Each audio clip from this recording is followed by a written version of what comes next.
Hola and welcome back. I'm sat here again on the sofa with Lucy-Anne Hayes-Logan from Tussauds Baharas. So welcome again, Lucy, and thank you for joining us. We're here today to talk about reference values. Doesn't sound particularly exciting, I'm afraid. Taxes. It's all to do with taxes. But it's having quite an impact on people who are buying and selling properties at the moment. It does, yes. Just to give you guys at home an overview, this law came into effect in January of this year and relates specifically to the difference between a purchase price and the price that you might potentially have to pay your purchase tax or stamp duty on.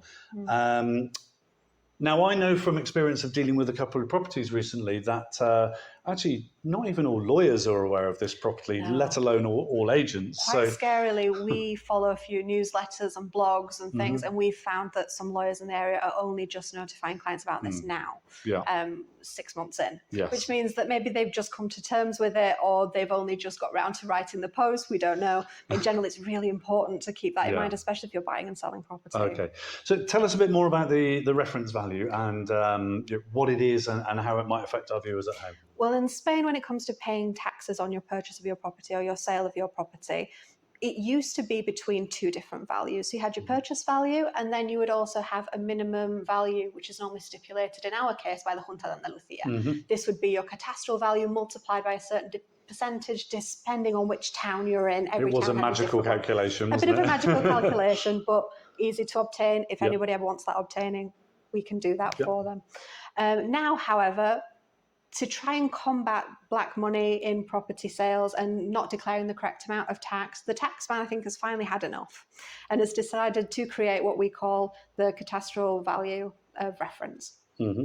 This is an amount that the taxman has decided that the property is worth based on multiple factors such as the area, property sales in the area, what the property contains, etc. And they've generated an estimated cost for the property. However, what's catching a lot of people out is when they come to purchase a property, if someone hasn't checked this, sometimes that can be higher than the purchase amount of the property, which means they end up paying tax on that higher number.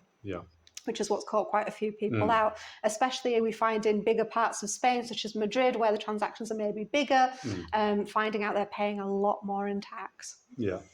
I know that's something that I was talking to a client the other day who found out that it was a lower case, but they were purchasing a property around 70,000 euros and found it had a reference value of 120,000 and weren't aware of it prior to going and buying the property, and later received a letter from the tax office saying you owe us more tax. Exactly. It can happen after the sale. If you do your tax document to the value that you paid, if you haven't had the correct advice or someone hasn't filled that in correctly for you, you'll get a pretty nasty letter from the taxman demanding the remaining amount of tax that should have been paid according to this value or according to any other value that was higher, which is really important to make sure before you go through the sale or going through the purchase what these values are. Sales as well, because that can affect how much you pay on the taxation of the property. So it's really important to know what these numbers are. Okay.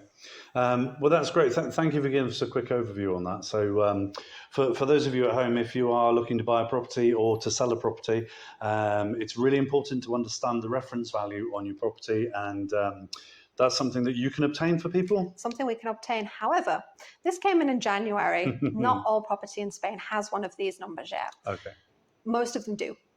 A few don't. So don't be afraid if you check on your property or someone checks on your property and they say it hasn't got one. That's then we'd go back to pre the law change, where we look at this value that the Junta de Andalucía used to give us. We can obtain that information for them as well. Okay. That's not a problem. It's just to know if you don't have a referential number, then you need to check that second number. Okay. So if you're unsure, or I would suggest if you're thinking of buying or selling a property in the next year or so, get in touch now, and I'm sure Lucy will be able to help you with your reference values. We can as well. We liaise with Lucy on a regular basis.